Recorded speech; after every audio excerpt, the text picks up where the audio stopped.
Welcome back to Real America. Well, as we earlier reported tonight, it was another night of violence last night in Philadelphia.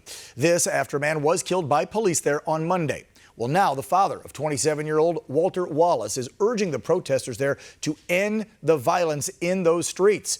His hope is they will stop and show his family some sort of respect. I don't condone no violence, tearing up the city, looting the stores, and all this chaos going on. And I would feel like everybody having respect for my family and my son to stop this violence. And I really, in my heart, feel like justice got to be done to help my son and help my family. On the heels of that story, that leads us into our Patriot report tonight. And joining me, a conservative social media influencer, comedian, and author of the book, From the Foster House to the White House. Terrence Williams joins Real America. Terrence, how you doing, brother? Thanks for tuning in to us. Hey. I appreciate it. Thanks for having me on, man. I know we've been trying to get you on for a while, so I got to say I'm a big fan. I was excited to finally get you on.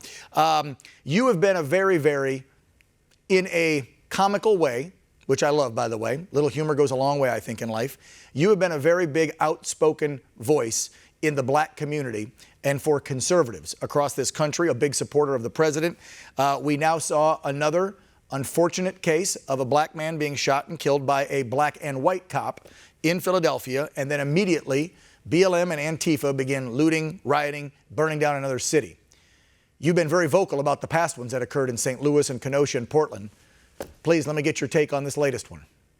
This is pure thuggery. This is absolutely disgraceful and disgusting what Black Lives Matter and Antifa is doing to our country. This has to stop. And this is why we need to re-elect President Donald J. Trump for 4 more years, because he will make sure that this thuggery comes to an end. These people are using the death of others to have an excuse to loot, steal, and kill. You know, these people don't care about the lives of black people. They only care when there's a cop involved in the murder of someone, and when they don't even, and they riot and loot when they don't even have all the facts yet. They don't even have all the facts. And there was a black cop involved in a white cop, but they're making it all about the white cop. They're making it all about racism.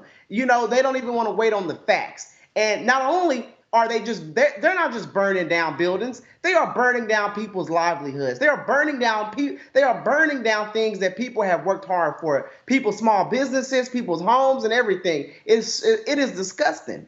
And Terrence, they're doing it in mostly, predominantly black neighborhoods. And I don't know if you can see the video we were rolling, but that's video from last night in Philly. And a lot of those Antifa punk kids are white.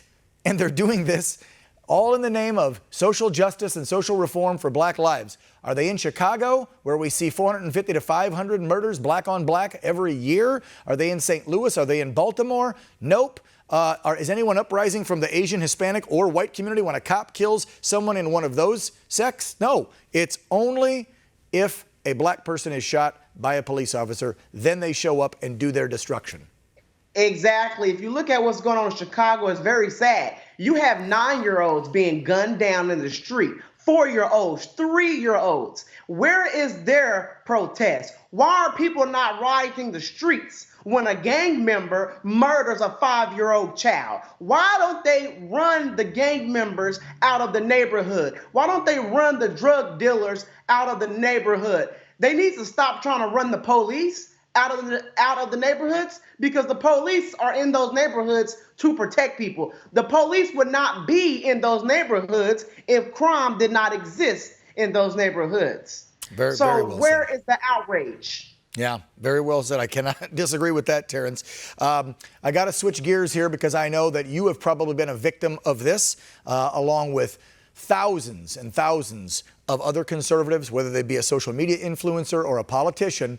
How about big tech? Finally, we got a couple answers, not really straight answers, from Dorsey and Zuckerberg today in that Senate hearing. And I'm so glad that Senator Cruz took them to task. But your feelings, and have you been a victim? Explain to us about ways you've been suppressed or just totally blocked on any social media platforms. What people need to understand is that when they are censoring conservatives right now, this is considered election interference, in my opinion. You know, because I use my voice to help President Donald J. Trump. I'm trying to help this man get reelected, and they are censoring me. They have suspended me from Facebook at a time because I posted screenshots of people sending me death threats. So they said that was a form of me bullying them by exposing their names.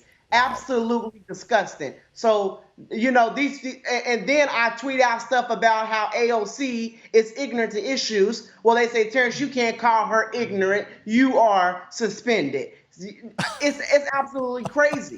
It's absolutely crazy. But they're doing this to stop because we are waking people up.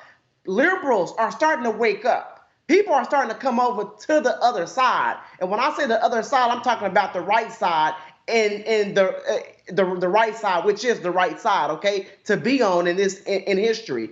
And people are waking up, and big tech wants to stop it. They want to stop voices like mine. Yeah, they will allow thousands of people over the past 4 years to use every name in the book to describe our president. They will allow the tax record story from the New York Times to be posted, which those records were illegally obtained. They will allow all this to happen, but the Biden story, no, no, no, no, no. Or conservative voices like you, Terrence, nope, can't say that. Got to touch on this real quick. Your belief, you've met the president several times. You know his policy. You know where he stands. You've talked with him when the cameras aren't around, when it's just two guys back and forth. Give us your best assessment of this president and why you believe in him and why you believe he needs to lead us for the next 4 years versus a Biden presidency. President Trump is the real deal. He's the real deal. He's not a politician. He is now because he's the president, but he's still not a politician. This man actually cares about America and about everyone in this country. This man is not a racist. He does not see color. The only color he sees is green, and he wants everyone in America to have it, okay? That's the only thing he cares about, is making this country great again and keeping this country great. This president he's the real deal. Terrence, and we need that. Let's talk about the book. I love the title. I know that you had a bit of a rough upbringing. I can relate to that. I think a lot of Americans out there have had a tough upbringing, but yet there's folks like you, like me and others, that we learn to pull ourselves up by our bootstraps. I know the snowflakes hate that phrase, but that's by golly what you do in this country. So you wrote this book, From the Foster House to the White House. If we go buy this book, first tell us where we can get it, and then tell us what we'll experience as we're reading it. Oh, well, everyone can find the book on Amazon and Barnes & Nobles or at my website, terrencekwilliams.com. But this book is about how the American dream is real. I come from a really rough background. My mother had 9 children by 6 different men, and she was addicted to crack cocaine, and she was unable to take care of us, so we ended up in the foster care system. And this book is about how I did not let my situation define me. You know, I did not let that bring me down. I let it bring me up. You know, I let it shape me into a great man instead of letting it, instead of picking up a victimhood mentality. But this is about how the American dream is real. I made it all the way to the White House, you know, from the foster house to the White House. And this is why we need to re-elect President Trump, is because he is going to make sure that the American dream stays alive. He's going to make sure that it's real. Joe Biden is going to kill the American dream. Terrence Williams, the book, From the Foster House to the White House. Man, keep doing what you're doing. I love every day seeing your videos. You crack me up. And like I said, I think in this crazy world we're living in today, we all could use a little humor mixed in with politics so we don't end up going off the deep end. So keep it up, brother, and stay safe out there, okay? Thank you. Thank you, Terrence. Don't go away. When we return, it's time to get real.